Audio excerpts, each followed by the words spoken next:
Hello friends, I hope you doing good. Friends, Saturday और Sunday को कोई addition नहीं आया था, इसलिए आज की एडिशन में सैटरडे और संडे के न्यूज़ इवेंट्स भी कवर्ड हैं। Let's get started.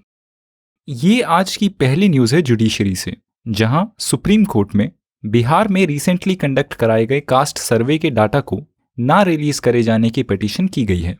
पिटिशनर्स का कहना है कि इस सर्वे को लॉफुल तरीकों से नहीं कराया गया है और इसीलिए इस डाटा को रिलीज ना करा जाए। सुप्रीम कोर्ट ने इस पिटीशन को रिजेक्ट कर दिया है और रिजेक्ट करते समय सुप्रीम कोर्ट पब्लिक के साथ ट्रांसपेरेंटली डाटा शेयर करने को एम्फसाइज करते हैं और वो ये भी कहते हैं कि इस डेटा के रिलीज से कोई भी प्राइवेसी कंसर्न नहीं है, क्योंकि इस कास्ट बेस्ड सर्वे में किसी के भी नाम को यूज नहीं किया गया है।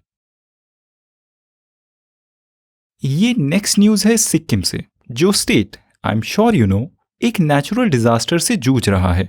वहां पर क्लाउड बर्स्ट होने के बाद ग्लेशियर लेक आउटबर्स्ट फ्लडिंग हो गई है, जिससे अब तक 32 लोगों की जान जा चुकी है और 122 से ज्यादा लोग मिसिंग है। ग्लेशियर लेक आउटबर्स्ट फ्लडिंग क्या होता है, इसको हम इस वीडियो के एंड पार्ट में डिस्कस करेंगे, सो स्टे ट्यून्ड।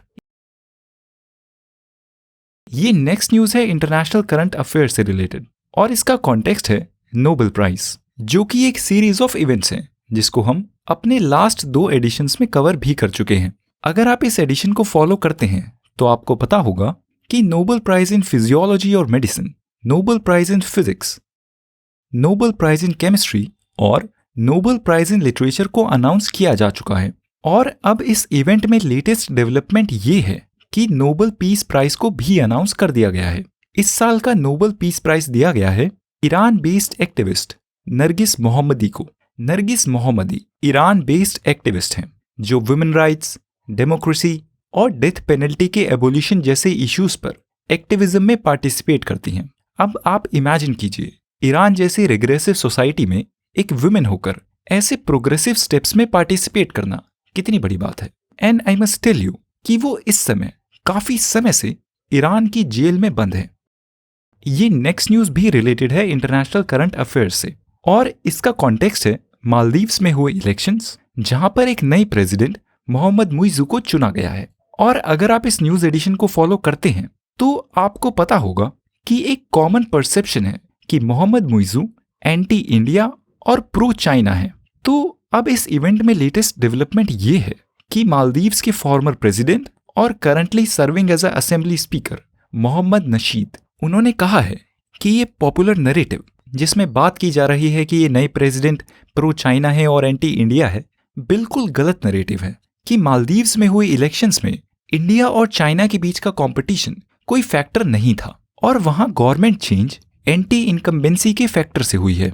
मालदीव्स के स्पीकर और फॉर्मर प्रेसिडेंट मोहम्मद नशीद ये भी बोलते हैं कि इन न्यूली इलेक्टेड प्रेसिडेंट की अगले महीने होने वाले स्वेरिंग इन सेरेमनी में इंडिया के प्राइम मिनिस्टर नरेंद्र मोदी को भी इन्वाइट किया जाएगा। अब इस इवेंट में क्या अपडेट होते हैं हम उसको फॉलो करते रहेंगे। ये एक स्टेट बेस्ड न्यूज है और रिलेटेड है पॉलिटी एंड गवर्नेंस से।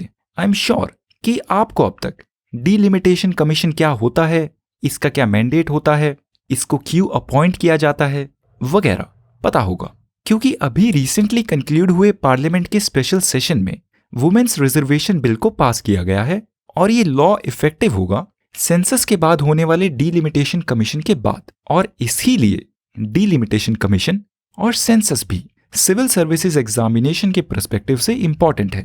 अब ये न्यूज में इसलिए है क्योंकि तमिलनाडु के चीफ मिनिस्टर M.K. स्टालिन ने डीलिमिटेशन कमीशन के बारे में कुछ बोला है।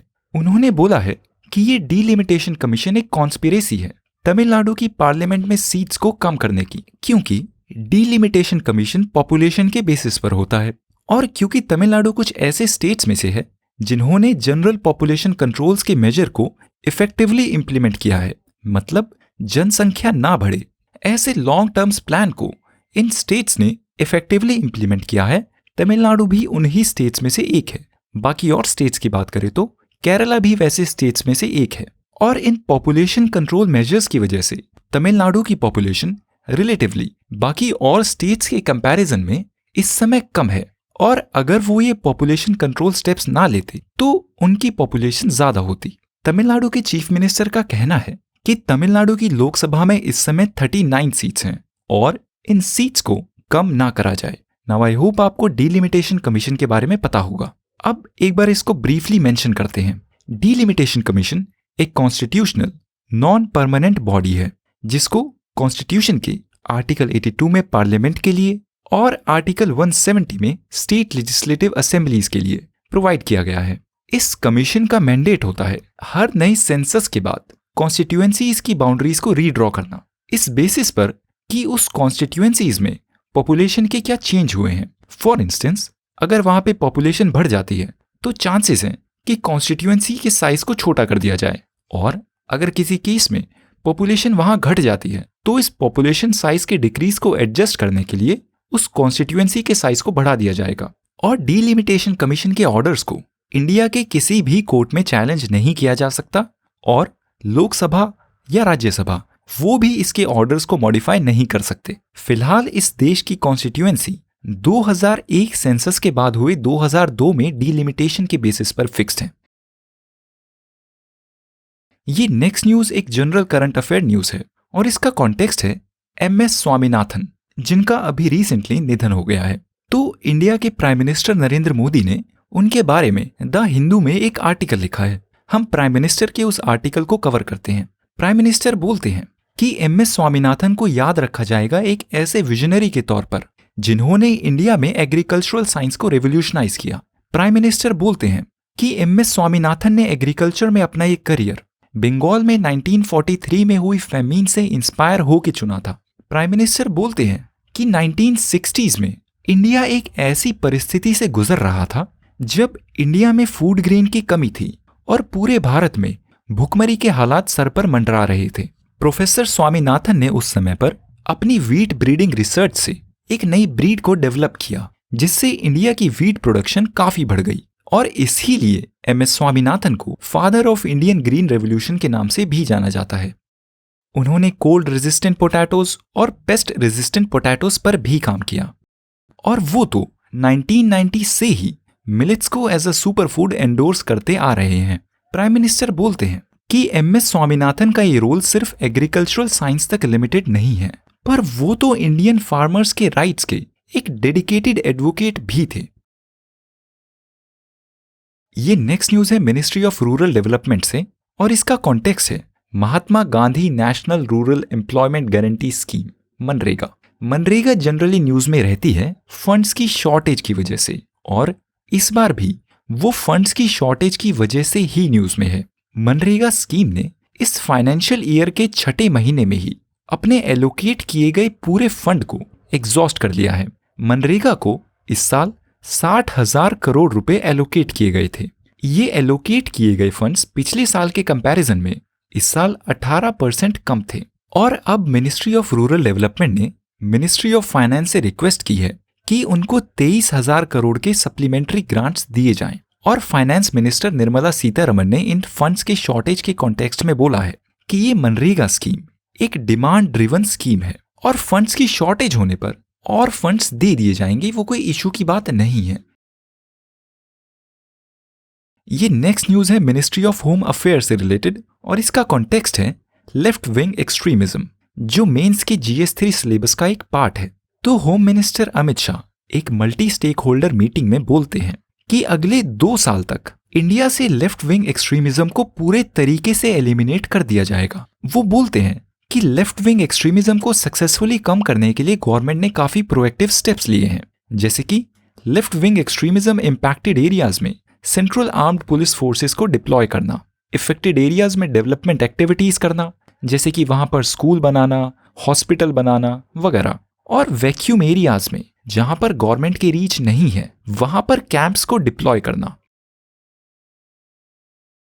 ये नेक्स्ट न्यूज है बायोडाइवर्सिटी से, और इसका कॉन्टेक्स्ट है एक स्टडी जिसमें बोला गया है कि पूरी धरती के लगभग 300 एम्फीबियन स्पीशीज में से 40% एक्सटिंक्शन का रिस्क फेस कर रहे हैं, और उस एक्सटिंक्शन का सबसे बड़ा रिस्क है क्लाइमेट चेंज। क्लाइमेट चेंज से एम्फीबियंस सबसे ज्यादा रिस्क में हैं, इसलिए क्योंकि एम्फीबियंस इन्वायरमेंटल रिलेटेड चेंज से काफी सेंसिटिव होते हैं। वो जनरली लॉन्ग डिस्टेंस माइग्रेशन भी नहीं कर सकते, और उनके इस एक्सटिंक्शन थ्रेट में उनके हैबिटेट का डिस्ट्रक्शन भी है। ये नेक्स्ट न्यूज है इकोनॉमिक्स से, और इसका कॉन्टेक्स्ट है आरबीआई की मॉनेटरी पॉलिसी कमेटी मीटिंग जो अभी रिसेंटली हुई है। तो मॉनेटरी पॉलिसी कमेटी की मीटिंग के आउटकम्स की बात करें तो आरबीआई ने इंटरेस्ट रेट्स को चेंज नहीं किया है और अब ये चौथा ऐसा कंसेक्यूटिव क्वार्टर है जब रेट्स को ना चेंज करने का डिसीजन लिया गया हो। ये नेक्स्ट न्यूज है इंटरनेशनल करंट अफेयर्स से और ये एक मेजर न्यूज इवेंट है और इसका कॉन्टेक्स्ट है इजराइल पैलेस्टीन कॉन्फ्लिक्ट जो 2021 के बाद एक बार फिर से फ्लेयर अप हो गया है, मतलब उभर गया है। पैलेस्टीनियन बेस्ड फोर्स हमास ने इजराइल पर अटैक कर दिया है जिसमें कई 100 लोगों की जान चली गई है और एज अ रिटेलिएशन इजराइल ने भी पैलेस्टीन पर अटैक्स शुरू कर दिए हैं। इस अटैक में अब तक कई लोगों की जानें जा चुकी हैं और ये सिचुएशन तेजी से एस्केलेट हो रही है। पूरी दुनिया ने इस इवेंट पर अपने व्यूज को एक्सप्रेस किया है। कुछ लोग इजराइल को सपोर्ट कर रहे हैं, कुछ लोग पैलेस्टीन के कॉज को सपोर्ट कर रहे हैं। इंडिया ने ऑफिशियली अपनी सोलिडारिटी इजराइल के साथ एक्सप्रेस की है। यूनाइटेड स्टेट्स भी इजराइल के साथ है और ईरान जो हमास फोर्स को सपोर्ट और फंड करता है उसका सपोर्ट पैलेस्टीन के साथ है। फ्रेंड्स, ये एक बड़ा इवेंट है और इससे रिलेटेड एक एक्सप्लेनर पीस को हम कल के एडिशन में डिटेल में कवर करेंगे। ये न्यूज है इकोनॉमिक्स से और इसका कॉन्टेक्स्ट है जीएसटी काउंसिल जिसकी अभी रिसेंटली 52nd काउंसिल मीट हुई है और इस मीटिंग में कुछ जीएसटी रिलेटेड डिसीजंस लिए गए हैं। हम उनकी बात करते हैं। जीएसटी काउंसिल ने कुछ सिलेक्ट मिलेट बेस्ड प्रोडक्ट्स पर टैक्स को घटा दिया है। एक्स्ट्रा न्यूट्रेड एल्कोहल जिसको एल्कोहलिक बेवरेजेस में यूज किया जाता है उसको जीएसटी के परव्यू से बाहर ही रखा गया है और अलग अलग स्टेट्स को अपने लेवल पर इस एल्कोहल को टैक्स करने की परमिशन दे दी गई है। ऑनलाइन गेमिंग, कसिनोज और हॉर्स रेसिंग पर बढ़ाए गए 28% टैक्स रेट को चेंज नहीं किया गया है और 1 अक्टूबर से ये इम्प्लीमेंट भी हो गया है। और sugar cane based product molasses पर टैक्स रेट को 28% से घटाकर 5% कर दिया गया है। इससे शुगर केन फार्मर्स और लाइवस्टॉक फार्मर्स की काफी मदद होगी। ये एक और न्यूज है जीएसटी काउंसिल से रिलेटेड।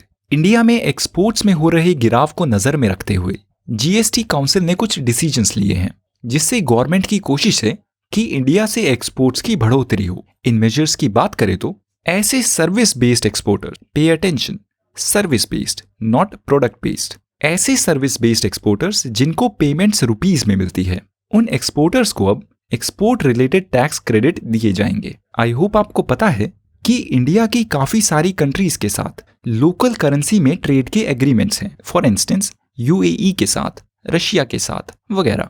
और इंडिया के ये लोकल करेंसी ट्रेड एग्रीमेंट्स इसलिए हैं ताकि डॉलर पर डिपेंडेंस कम से कम हो सके। तो ऐसे एक्सपोर्टर्स जो लोकल करेंसी में इंटरनेशनल ट्रेड करते हैं उनको पहले इनपुट टैक्स क्रेडिट नहीं दिए जाते थे क्योंकि एक्सपोर्ट स्टेटस के टैग के लिए एक्सपोर्टर को फॉरेन करेंसी में पेमेंट मिलना जरूरी होना चाहिए था। अब इन इंट्रोड्यूस किए गए चेंजेस से गवर्नमेंट एक्सपेक्ट करती है कि इंडिया के एक्सपोर्ट्स में ग्रोथ हो। ये न्यूज है इंटरनेशनल करंट अफेयर से और ये रिलेटेड है अफगानिस्तान से जहां पर एक मेजर अर्थक्वेक हुआ है जिससे वहां पर 2000 से ज्यादा लोगों की जान चली गई है और 10,000 से ज्यादा लोग इंजर्ड हैं। ये आज का एक्सप्लेनर पीस है और इसका कॉन्टेक्स्ट है सिक्किम में हुई फ्लडिंग्स। इस एक्सप्लेनर पीस में बात की गई है कि वो डिजास्टर जिसमें 30 से ज्यादा लोगों की जान जा चुकी है, मैसिव स्केल पर इंफ्रास्ट्रक्चर में डैमेज हुआ है, कई लोग मिसिंग है, पूरा स्टेट इस समय पैरालाइज्ड है। ये डिजास्टर हुआ क्यों है? तो सिक्किम में इन फ्लडिंग्स का रीजन है glacier lake outburst flooding, GLOF। ये एक जियोग्राफी का कंसेप्ट है, इसको आप अपने नोट्स में जरूर इंक्लूड करें। ये ग्लेशियर लेक आउटबर्स्ट फ्लड तब होते हैं जब ग्लेशियर्स के पिघलने से बनी लेक्स अपने नेचुरली बने बैरियर्स को तोड़कर बाहर बह जाती हैं। इन नेचुरली बने बैरियर्स को मोरेन्स के नाम से जाना जाता है। सिक्किम स्टेट जहां पर 60 से भी ज्यादा ग्लेशियर्स हैं, वो क्लाइमेट चेंज की वजह से तेजी से पिघल रहे ग्लेशियर्स के चलते as a glacier lake outburst flood hotspot के तौर पर आइडेंटिफाइड है। मतलब सिक्किम स्टेट खास तौर पर वल्नरेबल है इन GLOF इवेंट से और एक्सपर्ट्स का कहना है कि आने वाले फ्यूचर में ये GLOF इवेंट्स और बढ़ेंगे और ऐसे वल्नरेबल रीजन्स में बड़े प्रोजेक्ट्स को प्लान करते समय इन पॉसिबिलिटीज को अकाउंट करना चाहिए। That's all for today friends. See you tomorrow in the next addition.